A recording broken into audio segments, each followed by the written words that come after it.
Mensaje de Mateo 8, 5 al 13, porque habla de la autoridad. Pero ¿cuál es el fondo del cual surge la autoridad? ¿Qué lo sustenta? ¿Y qué hace la autoridad para los que la ejercen? ¿Sí? La autoridad no es para aquellos que de pronto dicen, ay, y te pegan un grito y ya, y tú obedeces, ¿sí o no? ¿Sí? Entonces, o de pronto te coaccionan para hacer algo, ¿sí? Eso no es tener autoridad. La autoridad te hace humilde. ¿Qué hace la autoridad en un cristiano de verdad? Alguien que está buscando de Dios, en alguien que de verdad quiere ejercer esa autoridad en su casa y nadie le hace caso. Usted ha tratado ahí, o en su trabajo, usted quiere ejercer autoridad, pero resulta que nadie le hace caso. Mateo 8:8 dice, respondió el centurión. Este es un encuentro que tiene Jesús justamente con un centurión, ¿sí? Y escúcheme, debemos tener en cuenta que un centurión romano era un oficial con un mando táctico administrativo dentro de la fila del ejército romano. O sea, estos militares contaban, ¿sí?, a su cargo con el mando de una centuria, la cual estaba conformada por 100, otros dicen 8,000 personas, no lo sé. Pero realmente este centurión del cual habla la Biblia en Mateo 8 no permitió que muchos obstáculos se interpusieran entre él y Jesús. Mire lo que dice Mateo 8:8. Respondió el centurión y dijo, Señor, no soy digno de que entres bajo mi techo, solamente di la palabra y mi criado sanará. Él se acerca a pedir por su criado que estaba enfermo, paralítico, ¿sí? Se acerca a Jesús. Y vamos a ver en el Evangelio de Lucas también qué dice. Pero yo lo que quiero que ustedes vean, que él no tuvo barrera. Era un centurión, un soldado romano, o sea, no era cualquier persona. Pero esas barreras pudieron ser el orgullo. Era un hombre adinerado, obviamente, o la duda de que si me van a recibir, no me van a recibir, el idioma, la raza o las diferencias que había entre el pueblo romano y judío. ¿Qué te detiene a ti para acercarte a Jesús? Hay mucha gente que dice, no, es que no es mi tiempo todavía. ¿Y de quién es el tiempo? No, es que todavía no puedo, mis hijos, mi trabajo, todo, cualquier excusa. Este hombre definitivamente aquí se acerca a Jesús. Y se acerca sin orgullo, no tuvo obstáculos su raza, no tuvo obstáculos las diferencias, sino que él se acerca a él. A diferencia de eso, se acerca rogando a Jesús que sanara a su criado, mostrando así que la humildad y el amor que tenía por su prójimo. Pero lo que sorprende a Jesús fue lo que el centurión le dice, Señor, no soy digno de que entres bajo mi techo. Solamente di la palabra y mi criado sanará. En pocas palabras, lo que el soldado quiso decir a Jesús fue que era tan grande su poder, santidad y grandeza que su hogar no tenía protocolo que Jesús merece.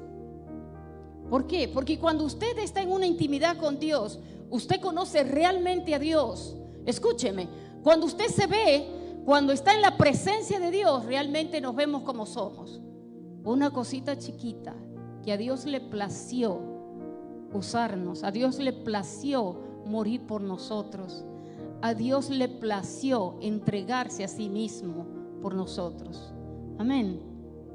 ¿Qué es el hombre para que te hayas acordado de él? Dice el salmista. Pero además también se sentía pecador e indigno. Ahí está el ejemplo en el Evangelio cuando va el fariseo y el pecador. Y el uno decía, Señor, yo no soy digno, ni siquiera levantó la cabeza. No soy digno, Señor, pero vengo aquí con mi petición. El otro decía, yo ayuno, yo diezmo, yo voy al templo, estoy en la sinagoga, yo oro. ¿Y sabe quién salió justificado? El pecador. Porque cuando tú te acercas y reconoces a Dios, no vale tu título, no vale el dinero, no vale quién eres. Tú te ves con el Dios Todopoderoso. Tienes un encuentro cuando realmente estás en la presencia de Dios. ¿Me entiende? Es ahí, este hombre reconoció quién era Jesús. Oiga, y ahí pierde vergüenza y por eso le dice, yo no soy digno que entres en mi casa. Tenía vergüenza. Ahí te ves como lo que eres, un simple pecador, un simple ser humano que somos polvo. El salmista dice: ¿qué es el hombre? ¿Qué es el hombre? Así como el Padre se compadece, así se compadece Dios por nosotros. Pero recuerda que somos polvo, ¿sí? ¿Qué hace la autoridad? Te hace compasivo. Lucas 7:2, quiero que vean ahí, porque vuelvo y repito, esto está a la par con Mateo 8 y Lucas 7. Dice Lucas 7:2,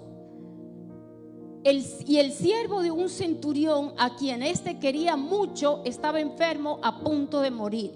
Lucas explica más lo que Mateo resume, ¿sí me entiende? Por eso le decía que los sinópticos hablan en forma más detallada. Lucas lo hace así.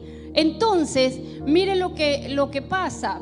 Steve Jobs, uno de los líderes contemporáneos con mayor influencia en el mundo debido a sus innovaciones en el campo de la tecnología y la comunicación, dejó un legado de anécdotas que lo describen como una persona piadosa, empática con sus colaboradores.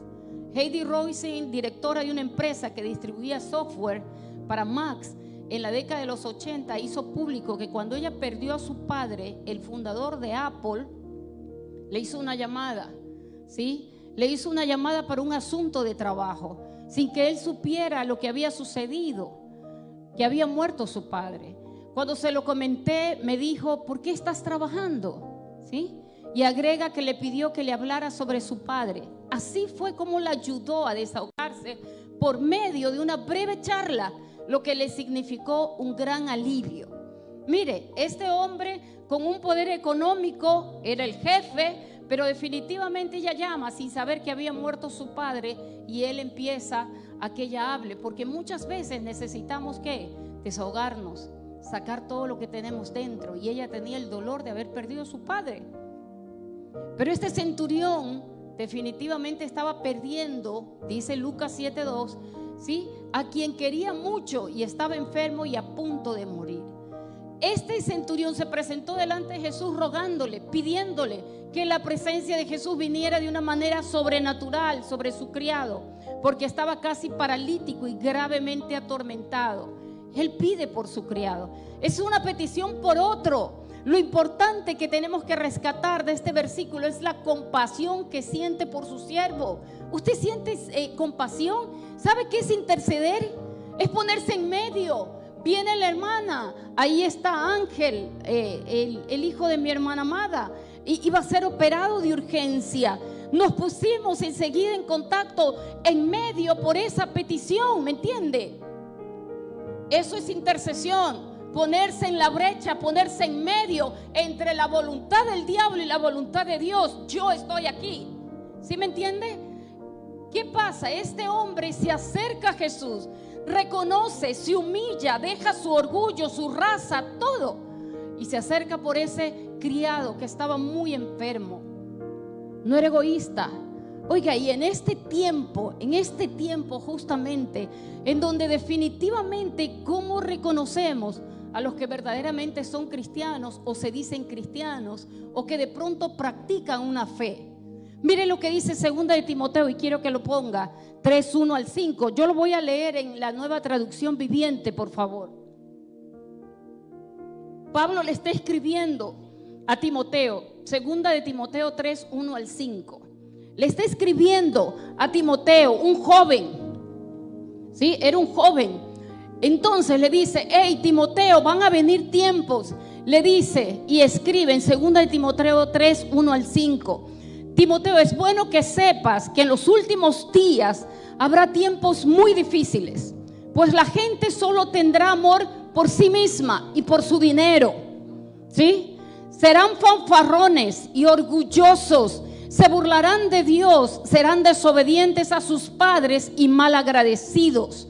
No considerarán nada sagrado, no amarán ni perdonarán, calumniarán a otros y no tendrán control propio. Serán crueles y odiarán lo que es bueno.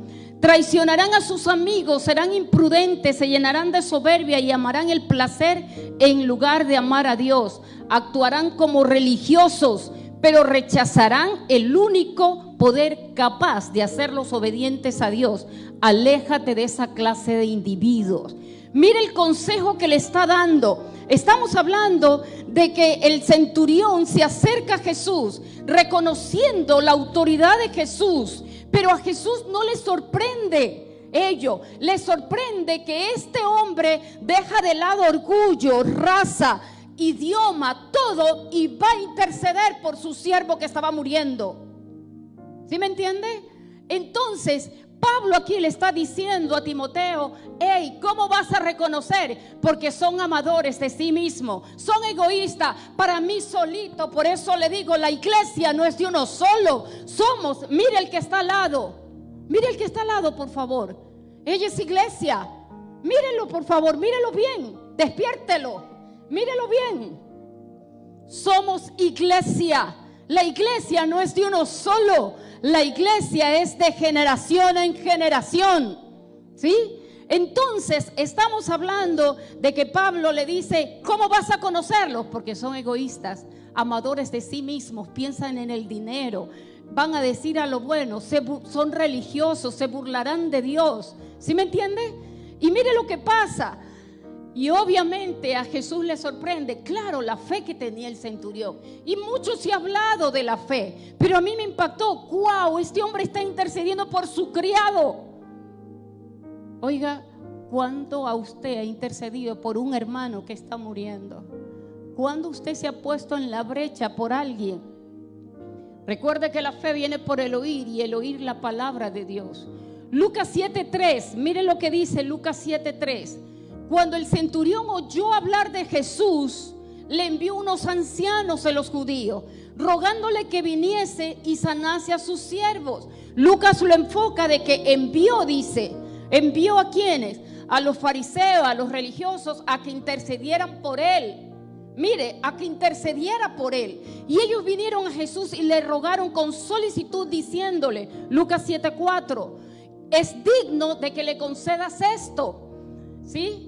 Él se acerca, él cree en Jesús, lo ha oído de los judíos, quizás viene oyendo de los milagros que hacía Jesús, pero ¿sabe qué? Los judíos interceden por este hombre, y le dice: este hombre construyó una sinagoga, quizás tenía la revelación, había escuchado del Dios de los judíos, o sea, no era cualquier persona, había construido una iglesia, por decirlo así, en el tiempo actual, ¿no? Él reconoce el poder de la palabra. Por eso les dije Romanos 10:17, que la fe viene por el oír, y el oír la palabra de Dios. Si usted definitivamente viene un domingo, sentarse de 11 a 12 y escuchar la meditación de la palabra, y se olvida toda la semana, oiga, definitivamente eso no le va a servir para toda la semana. La autoridad ejerce fe a través de la palabra, expresión de autoridad, porque siendo autoridad reconoce la autoridad de Jesús. Él, siendo autoridad, reconoce la autoridad de Jesús. Cuán equivocados estaban los religiosos de esa época. Creían que era por obras, por eso le dicen a Jesús: Él es digno de que le concedas esto, Él tiene obras y merece el milagro, porque en la lógica es justo por la obra que tiene, pero la justificación es por la fe. Van los judíos, le dicen: mira, este hombre, si bien es cierto es romano, pero nos has construido una iglesia, una sinagoga, concédele la petición. Y muchas veces nos acercamos nosotros así: Señor, yo voy a la iglesia, Señor, yo estoy orando, Señor, yo estoy así, pero me siento en el piso, no puedo más. Yo le decía el miércoles pasado a Clara, me sentí en el piso yo. Y ustedes dicen: no, la pastora, claro que sí, yo tengo luchas, igual que ustedes. Pero ¿sabe qué? Dios me levanta. 7 veces cae el justo, mas Jehová lo levantará. Y yo estaba ahí feliz, ¿no verdad? Que no tengo mis luchas. Claro que sí, todos tenemos luchas. Pero dice la palabra que en el mundo tendréis aflicción, pero confiad, yo he vencido al mundo. Cuando me llegó una noticia, yo lloraba de alegría. ¿Me entiende? ¿Por qué? Porque esto no es quedarse en el piso, pues, y decir ¿para qué? Lo que el miércoles se estaba tratando justamente cuando ven en el monte de la transfiguración a Pedro. ¿Cuáles son los enemigos de la oración? El cansancio. Se duerme, no puede orar, ¿sí? No puede leer la palabra porque se duerme. El cansancio. Y los discípulos estaban cansados. El desgano. Ya para qué orar si ese hombre no cambia, esa mujer no cambia, mi familia no cambia. ¿Para qué orar? Estoy que pido un trabajo y no me lo da, Señor. ¿Para qué orar? Estoy que pido un carro nuevo. ¿Para qué orar? El desgano.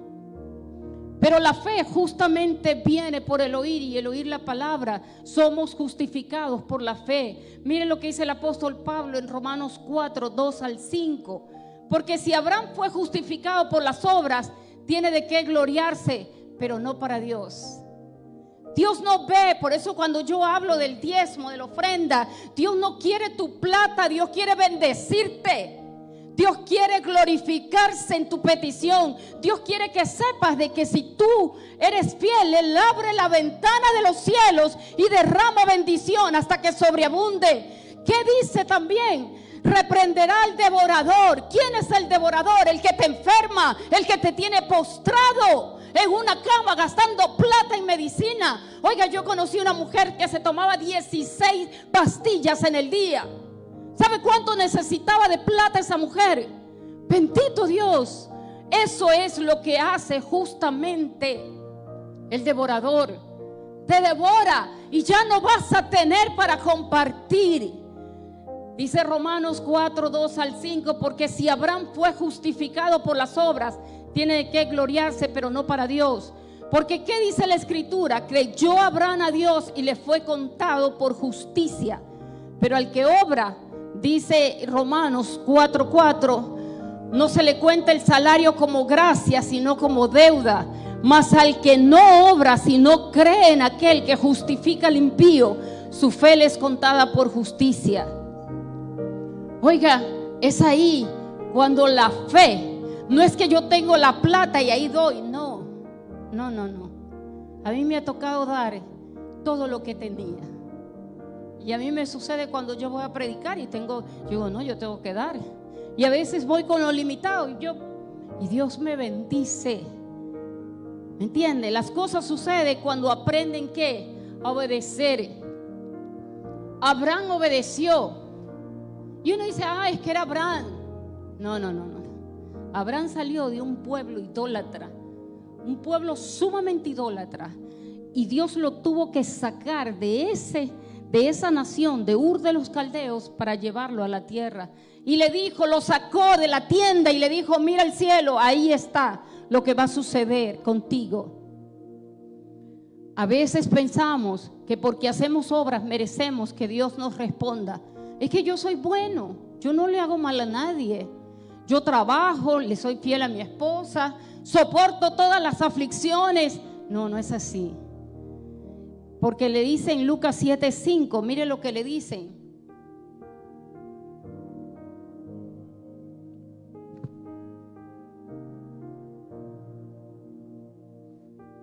Porque ama a nuestra nación y nos edificó una sinagoga. Ok, yo me merezco, Señor, porque definitivamente yo estoy ahí. Mateo no nos dice esto, pero el Evangelio de Lucas sí nos está diciendo. Por eso le digo, esto está a la par. A Jesús no le sorprendió que había hecho una sinagoga, sino la petición por su siervo. ¿Sí? Eso le sorprendió, que no era egoísta, que no pensaba en sí mismo. El milagro era para alguien más, no era ni para él. Y es ahí donde se maravilla Jesús. Y obviamente la fe, la autoridad, él reconocía, ¿sí? Si bien es cierto, dice Lucas 1:37, nada es imposible para Dios. Entonces podría sorprenderlo si todo lo sabe, todo lo ve, todo lo conoce, ¿no? Pero sin embargo encontramos que en este pasaje Jesús se sorprende el nivel de fe de este centurión que tenía a tal punto que logró lo que quería. Las palabras te dan o te quitan autoridad, ¿sí?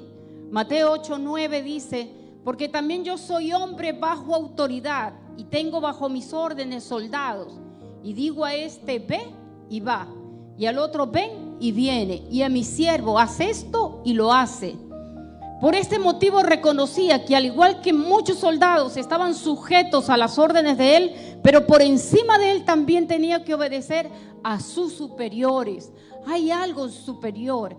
Yo le decía, justamente esta semana, le decía a alguien, le decía, primero, ¿quién es Dios primero en tu vida? Y uno dice, Dios. ¿Quién es segundo? Ponen los hijos, ponen los padres, ponen qué sé yo. Segundo, eres tú y mi relación con Dios. Porque si yo estoy bien, estoy en comunión, yo puedo pelear la batalla de la fe. Pero si tú estás pensando que lo segundo es tus hijos, es todo, no, eres tú. Dios vino por ti, pero quiere que tú tengas una comunión, una intimidad con Él. Jesús estaba sujeto al Padre, por eso el centurión reconocía la autoridad, ¿sí? Estaba sujeto al Padre, pero también el mundo espiritual estaba sujeto a Jesús. ¿Sí me entiende? Y es ahí cuando usted puede tener la autoridad de sujetar a todo demonio que ande ahí molestando, quizás de división, de enfermedad, de pobreza. ¿Sí me entiende? Porque usted tiene que experimentar esa autoridad. Pero ¿sabe qué? Si usted solo viene aquí un día a la semana, yo saqué la cuenta, y piensa que así va a tener autoridad, no. Yo recuerdo que cuando mis hijos eran pequeños les decía, la obediencia retardada es desobediencia. Porque a veces obedecemos a Dios, pero retardado. Ya cuando estamos enfermos, sí, Señor, ahí sí yo vengo a la iglesia. Decía alguien, cuando ya le detectaron el cáncer, yo voy a servir al Señor, pero mientras tanto era el número uno para estar en bailes, en reuniones y todo lo demás. No es que sea malo que las reuniones ni nada por el estilo, es a quién sirves, es a quién conoces, es qué es tu vida después fuera de estas cuatro paredes. ¿Qué es tu vida? Porque aquí solamente nos vemos las 2 horas, pero ¿cómo es tu actuar afuera? De esta forma Jesús estaba sujeto, Él estaba sujeto, por eso es que Jesús ora, se aparta, por eso es que los miércoles estamos viendo en el Evangelio de Lucas cuando Dios oraba. Oiga, Él necesitaba orar para estar en comunión con el Padre. Él necesitaba orar para saber la voluntad del Padre. Él necesitaba orar para saber qué hablar, qué decir, y la autoridad venía del Padre. Pero a veces nosotros salimos corriendo al trabajo y en el carro manejando vamos orando, y eso para nosotros es más que suficiente. Puede ser por un día, pero resulta que es 2 días, 3 días, 4 días, 5 días, 6 días, y va dejando de orar, va dejando esa intimidad. Peor leer la Biblia, pues justo se duerme cuando está leyendo la Biblia. Y con solo Jesús, escuche, dar la orden, aquel espíritu de enfermedad que atormentaba a su criado lo dejaría.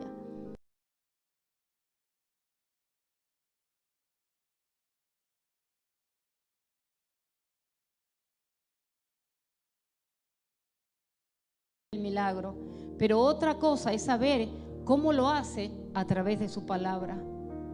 Oiga, porque yo no voy a reprender un demonio a simplemente decir, sí, el Señor te reprenda. No, la autoridad que usted tiene. Un día recuerdo tanto ministrando a una mujer y me dice, yo te conozco. Sí, yo sé que me conoces. Yo estoy cubierta con la sangre de Cristo. Yo veo la sangre, me dijo. ¿Sí? Porque cada día que oro, yo le pido, Señor, yo me cubro con tu sangre, bajo tus alas, Señor, porque tú me defiendes. Jesús enseñaba con autoridad. No era como cualquier religioso. Mire que los religiosos se acercan a Jesús diciéndole, hey, concédele la petición porque nos ha hecho una iglesia, nos ha hecho una sinagoga. Pero Jesús se sorprende simplemente porque Él pedía algo para su criado y la fe que tenía en cuanto a la autoridad.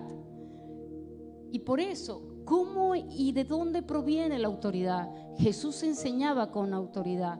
Marcos 1:22 dice, y se admiraban de su doctrina porque les enseñaba como quien tiene autoridad y no como los escribas.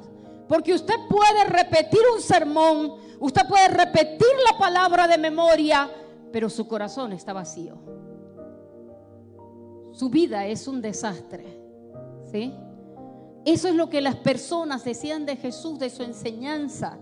Entonces, lo que marca la diferencia entre un maestro y otro, entre un verdadero apóstol y uno falso, es la autoridad. ¿Cuál es la autoridad de un testigo de Cristo? Principalmente su experiencia de la misericordia de nuestro Padre Celestial. Mi hijo en Unidos en el Evangelio les hizo hacer el testimonio de examen final. 5 minutos para compartir el testimonio, ¿sí? ¿De qué hizo Jesús en tu vida? Ese es el inicio. ¿Qué hizo Jesús en tu vida? Pero no sea de pronto como los que en los colectivos, ¿no? Salí de la penitenciaría, maté a 3 y ahora Cristo me salvó. Todo el mundo cogía las carteras y las abrazaba, ¿no? ¿Sabe qué? Es eso, la autoridad. Mire, Dios puede, el diablo, perdón, o el enemigo puede fingir los dones, puede fingir la profecía, puede fingir todo, pero ¿sabe qué no puede fingir? No puede fingir el verdadero amor. Puede ir en contra de todo, porque Él se sabe más la palabra que tú y yo y toda la gente que puede ser erudita en esto. Pero ¿sabe qué no puede eludir y no puede hacer? Es saber tu testimonio, lo que Dios hizo en ti, en el momento preciso de tu vida. ¿Sí me entiendes? Eso no lo puede rebatir. Él puede rebatir que si fue escrito en hebreo, que si fue escrito en griego, en arameo y todo lo demás. Pero lo que no puede rebatir el enemigo es lo que Dios ha hecho en tu vida. Pero si tú estás ahí con un paso acá y otro paso acá en el otro lado, ¿qué testimonio estás dando? Por eso la autoridad te lo da la palabra. Por eso es que mucha gente vive muda. La iglesia se quedó muda, porque muchos están pensando que tienen que saberse la Biblia. Muchos están pensando que tienen que saberse una cantidad de versículos. Muchos están pensando que eso es ser cristiano. Ser cristiano es mostrar el amor. Ser cristiano es darse a sí mismo por aquel que está muriendo. Es justamente ello lo que le impacta a Jesús y lo que marca la diferencia. Principalmente es esa experiencia que el enemigo no podrá rebatir nunca en tu vida. Jesús compartió el amor de su Padre por la humanidad, su compasión por ella, especialmente aquellos que sufrían la enfermedad, la esclavitud y la opresión. Las obras de Cristo, sus milagros de curación, la liberación y el comer y beber con los pecadores tenían como fin mostrar ¿qué? El amor del Padre. Oiga, si usted va a una reunión, si tiene amigas que son inconversas, ore por ellas. Si usted tiene vecinos, como yo les mandé a Unidos en el Evangelio, comparta con 2 personas. ¿Sabe qué? Pero comparta pues. ¿Por qué? Porque esa persona quizás usted llega justo en el momento preciso y esa persona mañana ya no está. Somos como neblina, dice la palabra. ¿Sí? Jesús tenía autoridad porque enseñaba ¿qué? Con el ejemplo. Dice Mateo 8:10, al oírlo Jesús se maravilló y dijo a los que le seguían: de cierto os digo que ni aún en Israel he hallado tanta fe. Mire lo que dice Napoleón Bonaparte, acuñó esta frase: la batalla más difícil es la que tengo todos los días conmigo mismo. Y es que seguramente antes de guiar a un grupo de personas, el dominio sobre las propias debilidades de carácter y el manejo adecuado del poder es una tarea que no todos los líderes resuelven con éxito. Oiga, Napoleón Bonaparte, ¿qué hizo? Él decía: hey, tengo una batalla todos los días. Yo le he dicho, una de las cosas que tenemos que vencer es la carne. El mundo está vencido, el diablo está vencido, pero la carne no. La carne no está vencida. ¿Por qué? Porque tienes, y la frase del colegio de mi hijo, solo venciéndote vencerás. La frase del colegio militar era, ¿no? Cuando recién salió el teniente Hugo Ortiz. Porque tienes que vencerte a tu incredulidad, tienes que vencerte al egoísmo, Tienes que vencerte a dejar de creer que Dios sí le hace el milagro para la hermanita que va. Tú no la conoces. Dios quiere un corazón contrito, humillado. Dios nunca rechaza eso. Dios quiere definitivamente que tú empieces a saber que Él te ama. Cuando Mateo se convierte, ¿qué pasó? Él comió. Mateo, ¿qué fue lo primero que hizo? Mire lo que hizo Mateo, el publicano, odiado por su pueblo. ¿Qué hizo? Invitó a los idólatras, a los borrachos, a todos los que eran. Y Jesús estaba ahí. Pero Jesús les dice: yo no vine por sanos, vine por enfermos. Hay mucha gente enferma afuera. Hay mucha gente enferma que es tu vecina, tu vecino. Hay mucha gente enferma, y yo no estoy hablando de enfermedad física, sino enfermedad espiritual. Estoy hablando que la gente no cree. Estoy hablando, como dice Timoteo, Pablo le recuerda que son egoístas. Es lo del tiempo actual, que lo malo lo llaman bueno y lo bueno lo llaman malo. Es el momento en que tú tienes que tomar la autoridad, pero tienes que vencerte. Tienes que saber que eres débil. Todos somos débiles. Amén. Pero sabes que tienes que vencerte. Las personas que cuentan con el privilegio de ser cabeza de grupo tienen la oportunidad de motivar a aquellos que les escuchan, así como de saber a partir de sus cualidades y limitaciones son capaces de construir. Por eso es que yo me muestro como lo que soy. Yo tengo luchas, tengo problemas, tengo situaciones, pero yo soy victoriosa porque tengo mi Padre en los cielos, que me cuida, que me protege, que me guarda, y que sobre todo el testimonio mío es para usted, sabiendo que yo no me presento como una líder, uy, es súper espiritual, uy, nunca tiene problemas. No, no.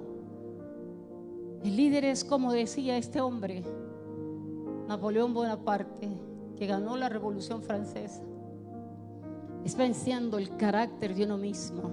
Amén.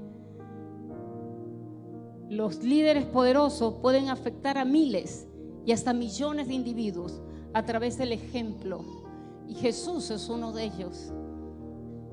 Más allá de que un líder afecte a un solo individuo o a muchos, su poder de cambiar el mundo jamás debe de ser subestimado.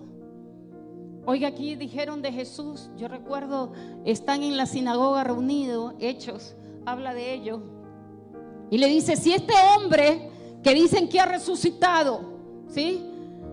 Déjenlo hablar, dejen hablar a los discípulos, porque Juan y Pedro dijeron: no vamos a callar, vamos a seguir diciendo lo que hemos visto, Dios hizo resucitar al tercer día. ¿Y qué pasó? No callaron, pero dice, estos religiosos le dijeron: ¿sabes qué? Si no pasó, si no es de Dios, oiga, si no es de Dios, definitivamente esto se va a quedar aquí. Pero si es de Dios, esto va a multiplicar y nosotros no vamos a poder hacer nada. Los religiosos lo reconocieron, pero ¿sabe qué? A veces nosotros no lo reconocemos. Queremos tener autoridad sobre un grupo, sobre personas. La capacidad de liderazgo no viene automáticamente adosada con el título de pastor, de líder, de cabeza, de equipo. Es ante todo un proceso de aprendizaje continuo. Es decir, mira, eres líder. ¿Qué pasó con Jesús? ¿Lo traicionaron? ¿Lo negaron? Eso es ser líder. Amarlos a pesar de. No, estoy ocupada, pastora. No. Yo la semana que vengo, no, yo no tengo. Me quedé sin trabajo y estoy así. No puedo. ¿Sí me entiende? No puedo. No sé. Oiga, yo conocí en YouTube una mujer que ella predica sin zapato. ¿Y sabe por qué predica sin zapato? Para recordar de dónde la sacó el Señor Jesús. Camina, no sé cuántas cuadras caminaba, creo que 16. Y ella llegaba con sus zapatillas rotitas ahí a la entrada y se las sacaba porque le daba vergüenza. Y hoy por hoy ella va muy elegante, ¿sí?, a predicar, pero ella se saca los zapatos para nunca dejar de recordar quién era. y de dónde Dios la sacó. ¿Sí me entiende? El líder siempre tiene que recordar de dónde Dios te sacó y qué es lo que hizo. Mucha gente quiere tener el título, quiere tener la autoridad, pero la autoridad viene de ti mismo. Cuando reconoces quién es Dios en tu vida, cuando reconoces qué hizo Dios y tu relación con Dios. No viene, es algo continuo. Hay que utilizar la fortaleza, el amor, los dones, talentos y el sentido común. Decía un predicador que había hecho negocios y el pastor la otra persona salió hablando mal de él. ¿Y sabe qué? Él decía, yo fui a los abogados, fui a todo, hasta que Dios le dijo, y se lo he mencionado este ejemplo, cuando él estaba ahí y estaba pensando en toda su defensa, y Dios le dice, ¿quieres dormir? Porque estaba orando por el Señor, ¿qué debo hacer? Mira, yo tengo que ir a esto, tengo que hacer esto. ¿Quieres dormir? ¿Quiere dormir? ¿Quiere tener autoridad? Jesús es el modelo de todo líder, creyente, discípulo. Él tuvo poder, sabiduría, visión que cualquier otro líder en el mundo o cualquiera que pudiera desear. Pero podemos notar que su ministerio fue siempre de servicio y aliento a otros. Su enseñanza fue inspiradora para muchos y para otros, fue desafiante. Oiga, ¿qué hacían los religiosos? Entraban en la primera fila, ¿sí? O hacían largas oraciones en las casas de las viudas. Se ayunaban y se ponían todos pálidos para que los vean que ayunaban. Pues ya tuvieron su recompensa, dice Mateo, dicen los evangelios. Pero aquel que busca esa autoridad que proviene de Dios, tienes que ser tú misma, ser dependiente de Dios en todo momento y circunstancia. En los evangelios encontramos muchos ejemplos de Jesús liderando al pueblo y a sus discípulos, porque en él podemos hallar todo aquello que se necesita de un líder. Y quizás muchos han estudiado el liderazgo de Jesús, la humildad, la fortaleza, la visión. Un día un pastor me dijo, yo ya entiendo el ejemplo de la red, vaya, de esto de Oriflán, de la, ¿cómo se llama? Que usted le avisa a uno y otro a otro. Bueno, él lo entendió a través justamente de esto, decía, y muchas de esas organizaciones. Pero ¿sabe qué? Jesús es tu ejemplo. Si tú quieres tener autoridad, vuelvo y repito, la autoridad te hace humilde, te hace compasivo. La autoridad no es que te da para manipular a las personas. La autoridad no te brinda para hacer, lo puedes hacer, sí, pero saldrás siendo no bendecido. Te hace humilde, te hace compasivo. La autoridad definitivamente, sí, te enseña a escuchar. Porque recuerde que el centurión, cuando el centurión oyó hablar de Jesús, envía a los ancianos de la iglesia, de los judíos, para que le puedan compartir su petición. La autoridad, las palabras te dan o te quitan autoridad, ¿sí? A veces queremos que nuestros hijos nos oigan. ¿Sabe cómo quiere que usted quiere hacer que sus hijos los oigan? Con el ejemplo. Muchacho, vamos a la iglesia, pero si tú ni vas. Muchacho, tienes que leer la palabra. Si tú no coges la Biblia, tienes que orar. Peor. ¿Sí me entiende? Con el ejemplo. Jesús siempre enseñó con el ejemplo. Y quiero concluir Marcos 10:45, ¿sí? Porque el Hijo del Hombre no vino para ser servido, sino para servir y para dar su vida en rescate por muchos. Amén. Póngase de pie. Y los que están en la transmisión, que Dios les bendiga. Voy a hacer una oración, pero yo quiero que usted se mantenga de pie porque quiero hacer algo aquí con la iglesia.